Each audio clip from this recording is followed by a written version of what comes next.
ఓ యవనస్తుడు ఉపవాస ప్రార్థనలో కూర్చొని దేవునితో ఇట్లా అంటున్నాడట, దేవా, అందరూ మీ దగ్గరికి వచ్చి వాళ్ళ బాధలు చెప్పుకుంటున్నారు, కానీ నాకు మాత్రం అసలు నీ బాధ ఏంటో తెలుసుకుందామని నాకు అనిపించిందయ్యా.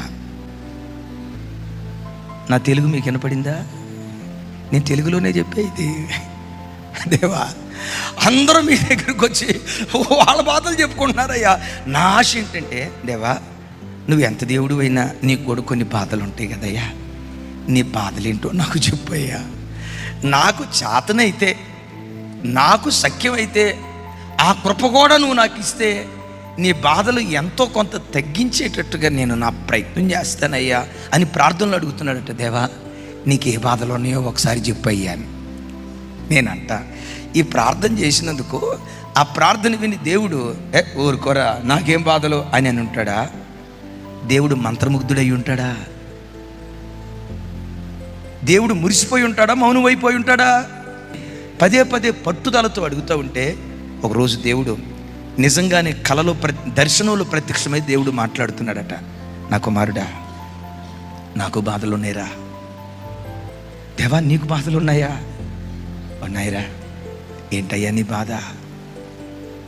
దేవుడు కన్నీళ్లతో చెప్పాడట, నంబర్ 1, నన్నెరుగక దైవము కాని వాటిని ఆరాధించే నా ప్రజలు. భూమి మీద బ్రతుకుతున్న ఏ ప్రజ అయినా ఒకే దేవుని వలన సృష్టించబడిన వారు.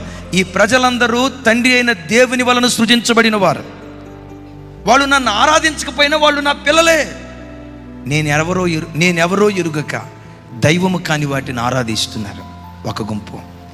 వాళ్ళను గూర్చి మానని వేదన నా గుండెల్లో ఉంది. రెండో గుంపు ఏంటో తెలుసా? నన్నెరిగి కూడా తమ క్రియల ద్వారా ఎరగనట్లుగా బ్రతికే నామకార్థ క్రైస్తవులు.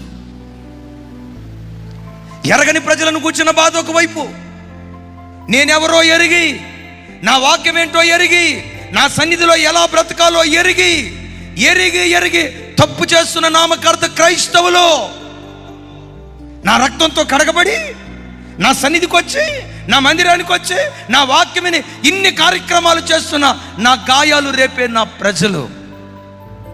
వీళ్ళిద్దరూ నాకు మానని వేదన కలుగు చేస్తున్నారు. ఇదే నా బాధ.